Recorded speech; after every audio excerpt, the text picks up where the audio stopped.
Assalamualaikum warahmatullahi wabarakatuh. Alhamdulillahi wa kafa, wassalatu wassalamu ala sayyidina Muhammadinil Mustafa wa ala alihi wa ashabihi ahli sidqi wal wafa. Rabbi shrah li sadri wa yassir li amri wahlul uqdatan min lisani yafqahu qawli, amma ba'du.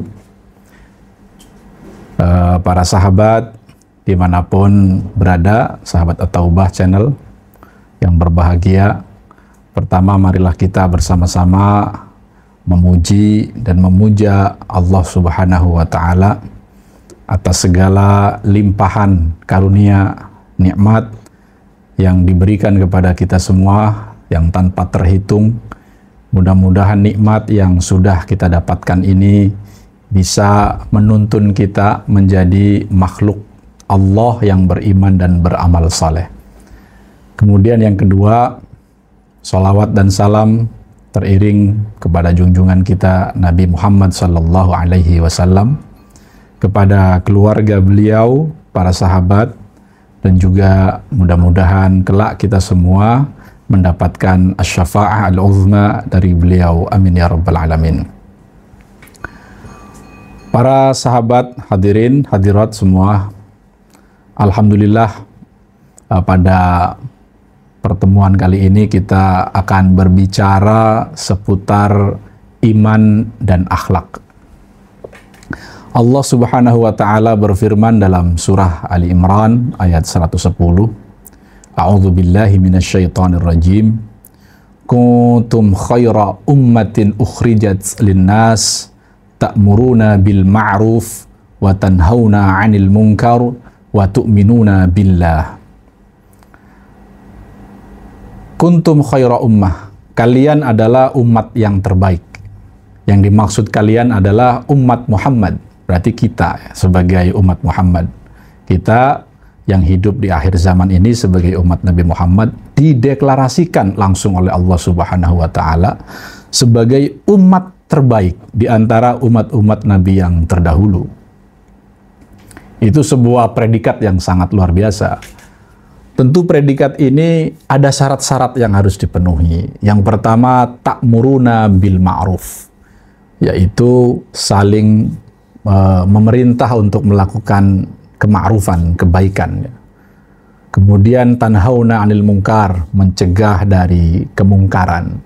Dan yang paling menjadi titik tekan yang terakhir yaitu wa tu'minu billah, ya. Wa tu'minuna billah, yaitu beriman kepada Allah Subhanahu wa Ta'ala. Nah, beriman yang akan kita bicarakan pada kesempatan pembahasan kali ini, bahwa iman itu punya korelasi dengan akhlak. Maka dalam satu hadis Nabi Muhammad sallallahu alaihi wasallam yang diriwayatkan oleh Imam At-Tirmidzi, beliau menyampaikan, akmalul mu'minina imanan ahsanuhum khuluqan, bahwa orang mukmin yang paling sempurna adalah orang mukmin yang akhlaknya paling bagus. Ini menunjukkan ada korelasi, ada hubungan antara akhlak dengan keimanan. Iman adalah sesuatu yang ada di dalam hati seorang mukmin, ya, yang sifatnya abstrak, tidak bisa dilihat kecuali dengan melakukan sesuatu dengan sikap-sikap yang muncul dari seorang mukmin. Dalam manifestasi, ada manifestasi dari keimanan, yaitu akhlak, akhlakul karimah. Akhlak juga sebagai software, ya. Akhlak itu sebagai perangkat lunak yang ada di dalam diri seseorang, ya. Akhlak ini kemudian bisa menuntun fisik seseorang untuk melakukan perbuatan yang positif. Dalam hal ini kita kenal dengan istilah adab, ya, atau etika. Akhlak itu moralitas, sementara adab itu etika. Banyak sekali, ya, kebaikan-kebaikan yang bisa kita saksikan antara yang dilakukan oleh orang-orang beriman dan juga orang-orang yang non-mukmin, ya, non-muslim. Ada orang non-muslim, non-mukmin bisa melakukan kebaikan, rajin sedekah, peduli secara sosial, peduli dengan sesama, juga orang mukmin banyak yang begitu. Tetapi tentu motivasinya berbeda. Kalau motivasi orang-orang ghairul muslim itu motivasinya adalah kepentingan, ya. Kepentingan ya bisa berupa ketenangan batin atau kepentingan-kepentingan lain. Tapi kalau mukmin itu motivasinya adalah Allah Subhanahu wa taala. Seperti yang kita kenal dengan istilah ikhlas, ya. Segala sesuatu yang kita lakukan semuanya bermuara dengan maksud dan niat hanya kepada Allah Subhanahu wa taala. Banyak sekali contoh-contoh, ya, yang menunjukkan bahwa antara kualitas keimanan seseorang dengan akhlak itu saling berkorelasi, ya. Di antaranya hadis Nabi Muhammad SAW, "Man kana yu'minu billahi wal yaumil akhir falyaqul khairan aw liyasmut." Barang siapa yang beriman kepada Allah dan beriman kepada hari akhir, falyaqul khairan, maka dia akan mengatakan hanya yang baik-baik saja. Kalau tidak bisa, kalau tidak ada tidak memiliki perkataan yang baik, maka dia memilih untuk auliyasmut, memilih untuk diam. Kemudian ada terusan hadisnya, "Man kana yu'minu billahi wal yaumil akhir falyukrim jarah." Ya. Barang siapa beriman kepada Allah dan hari akhir, maka hendaknya memuliakan tetangganya. Ada falyukrim dhaifah, memuliakan tamunya. Nah, tadi memilih untuk berbicara yang baik, diam ketika tidak punya pembahasan yang baik, memuliakan tetangga dan memuliakan tamu, itu adalah bagian dari akhlak mahmudah, akhlak yang mulia, akhlak yang baik. Itu semua adalah berkorelasi dengan keimanan seseorang. Semakin bagus imannya, maka akhlaknya akan semakin baik. Kemudian, ya, ini selaras dengan apa yang menjadi visi dan misi Nabi Muhammad SAW diutus untuk kita. Sebagaimana yang beliau sampaikan, yang diriwayatkan oleh Al-Imam Al-Baihaqi, "Innama bu'ithtu liutammima makarimal akhlaq." Sesungguhnya aku diutus untuk menyempurnakan akhlak-akhlak mulia. Nabi Muhammad membawa misi ini dengan dibekali oleh Allah, melekat dalam jiwa dan raga beliau, yaitu akhlakul karimah. Makanya Allah Subhanahu wa taala dalam Al-Qur'an menyebutkan, "A'udzubillahi minasyaitonir rajim, laqad kana lakum fi Rasulillahi uswatun hasanah." Telah ada pada diri Rasulullah contoh yang baik. Beliau juga, "Wa innaka la'ala khuluqin 'azim." Dan sesungguhnya engkau wahai Muhammad memiliki akhlak yang agung. Jadi Rasulullah membawa misi itu include pada dirinya menjadi sosok yang bisa dicontoh. Nah, di antara contoh yang ada pada diri Rasulullah adalah ketawaduan beliau dalam kehidupan sehari-hari. Beliau walaupun sebagai seorang nabi dengan pangkat yang tentu sangat tinggi, ya, beliau khotamul anbiya, tetapi beliau tidak gengsi ikut mengurus rumah tangga bersama istrinya. Kemudian beliau ya beraktivitas sehari-hari, menghormati orang-orang yang dari kalangan-kalangan bawah. Bahkan pengikut beliau dikenal dengan istilah mustad'afin, ya, orang-orang yang rendahan, kelas bawah. Pernah satu ketika Nabi Muhammad sedang sibuk dengan sahabatnya, kemudian ada seorang perempuan datang meminta untuk berbicara secara pribadi kepada Nabi. Nabi layani, itu sebagai wujud tawadhu beliau. Beliau tidak merasa bahwa mentang-mentang Nabi, mentang-mentang punya pangkat yang tinggi di sisi Allah, tidak. Beliau tawadhu, merendahkan hati. Dengan demikian berarti Nabi juga sebagai role model, ya, untuk kita contoh memiliki sifat tawadhu, ya, rendah hati. Tawadhu ini punya dua sisi. Yang pertama, tawadhu kepada Allah Subhanahu wa taala. Yang kedua, tawadhu kepada makhluk. Tawadhu kepada Allah sudah tidak diragukan lagi, itu sangat mudah dilakukan, ya. Karena asal kita sadar bahwa kita hidup ini yang menghidupkan adalah Allah, kita bernafas, yang memberikan segalanya adalah Allah, waktu dan lain sebagainya, alam sejagat raya ini dikelola oleh Allah Subhanahu wa taala, dengan menyadari itu kita langsung tunduk merasa kecil di hadapan Allah. Itu gampang sekali. Tetapi ada tawaddu sisi kedua yang berat ya, yang mungkin orang-orang yang sudah memiliki pengetahuan pun butuh usaha keras untuk bisa melatih sifat ini, yaitu tawaddu kepada makhluk, tawaddu kepada sesama manusia. Ini perlu dilatih. Nah, Imam Ghazali, seorang ulama yang hidup di abad ke-4 sampai ke-5 Hijriah, beliau menuliskan sebuah kitab kecil ya, kitab yang bernama Bidayatul Hidayah yang ada di tangan saya ini.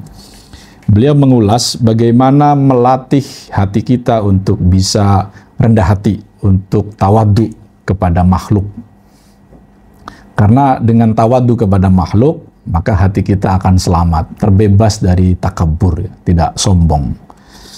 Nah, ini juga resep yang disampaikan oleh Imam Ghazali selaras dengan hadis Nabi Muhammad SAW yang berbunyi, laisa minna man lam yarham saghirana wa lam yuwaqqir kabirana. Bukan golongan kami orang-orang yang tidak bisa mengasihi yang lebih muda dan tidak bisa menghormati yang lebih tua. Nah, untuk latihannya Imam Ghazali memberikan challenge kepada kita. Ya. Yang pertama, fa in ra'aita saghiran. Jika kamu melihat anak kecil atau orang yang lebih kecil usianya, qulta, maka kamu akan mengatakan hadza lam ya'sillah.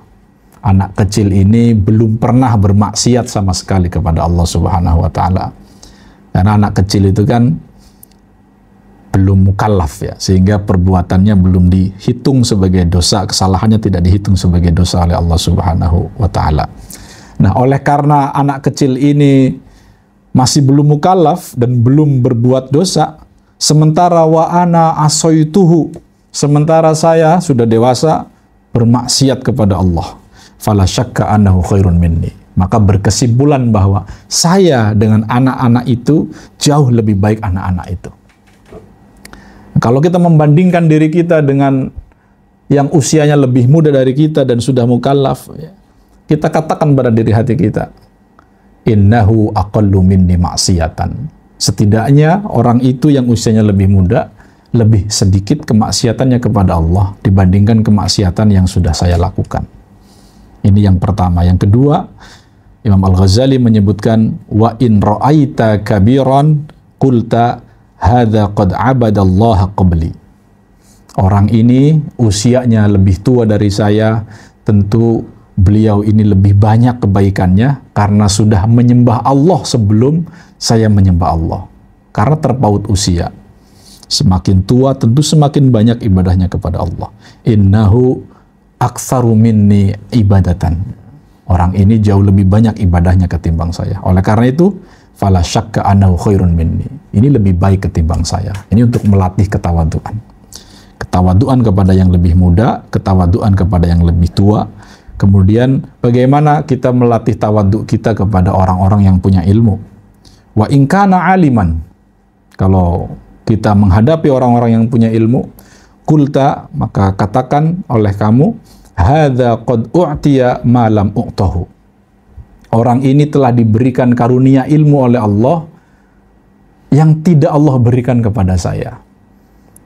Misalnya ada Anda seorang doktor, seorang magister, kemudian melihat orang-orang yang gelarnya lebih rendah dari Anda, masih sarjana misalnya, atau lulusan pesantren dan sebagainya, tapi punya ilmu, maka ini yang menjadi rujukan kita untuk melatih diri supaya tetap tawadhu, yaitu bahwa dia memiliki ilmu yang dikaruniakan oleh Allah, tidak seperti saya tidak mendapatkan karunia berupa ilmu yang dari Allah itu. Kemudian wa balagha ma lam ablughu, dia telah mencapai pencapaian tertentu sementara saya tidak bisa mencapainya. Wa alima ma jahiltu, dan dia lebih tahu, dia tahu apa-apa yang tidak saya ketahui. Fa kaifa aqudu mithlah, maka bagaimana mungkin saya selevel dengannya. Ini supaya kita tetap tawadhu di hadapan orang yang berilmu. Wa in kana jahilan, bagaimana kalau kita menghadapi orang yang bodoh, ya, orang yang tidak punya ilmu, belum berpengetahuan. Maka qulta hadza qad asallaha bijahlin. Orang ini masih bodoh kemudian melakukan maksiat kepada Allah. Bijahlin, dengan kebodohannya.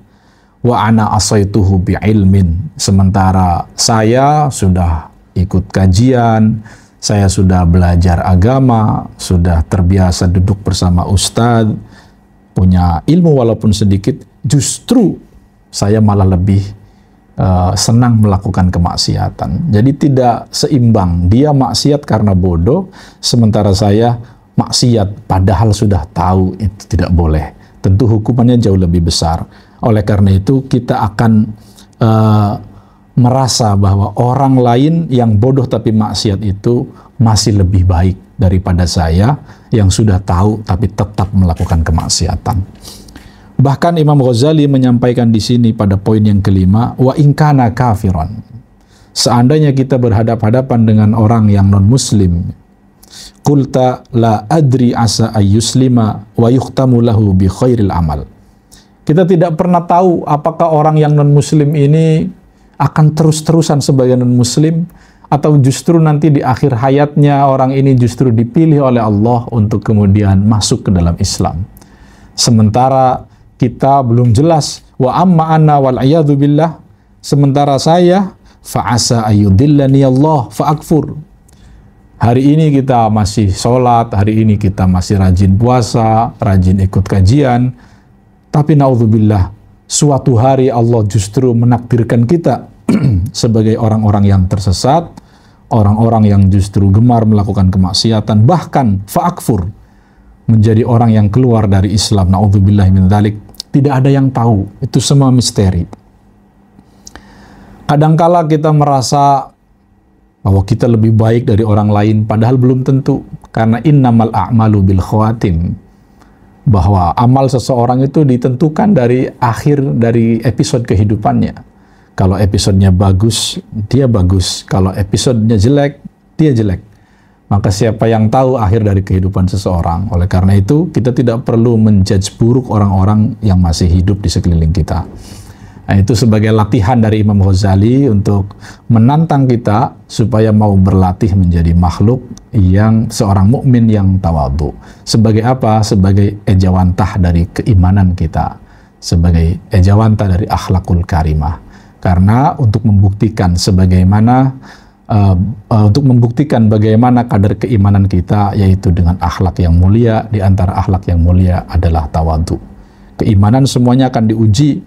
Allah mengatakan dalam firman-Nya, ahasiban nasu ayyutraku ayyakulu amanna wahum la yuftanun. Manusia mengira setelah dia berkata aku beriman kepada Allah, apakah akan dibiarkan? Tidak ya. Allah akan menguji sebagaimana Allah menguji keimanan orang-orang terdahulu. Tujuannya untuk apa? Untuk fala ya'lamannallahu alladhina shadaqu wa la ya'lamannal kadzibin. Nah, Allah Maha tahu mana orang-orang yang betul antara lisan dengan tindakannya sesuai, lisannya beriman, tindakannya melakukan amal soleh, hatinya juga bersih, qalbun salim, atau justru sebaliknya, dia mengaku iman hanya dari mulutnya saja, sementara mereka berdusta dengan tindakan dan hatinya. Nah, semoga kita semua, sahabat semua, menjadi orang-orang yang beriman, beramal soleh, bisa memanifestasikan keimanan kita dengan akhlak yang mulia, diantaranya dengan tawadhu, supaya menggapai harapan kita sebagaimana yang dideklarasikan oleh Allah, khaira umat, kita sebagai umat terbaik yang Allah lahirkan di tengah-tengah dunia ini. Dan semoga kita semua mengakhiri hidup kita kelak dalam keadaan husnul khatimah. Amin ya rabbal alamin. Demikian, mohon maaf atas segala kekurangan. Terima kasih atas segala perhatian. Wallahul muwaffiq ila aqwamit thariq. Wassalamualaikum warahmatullahi wabarakatuh.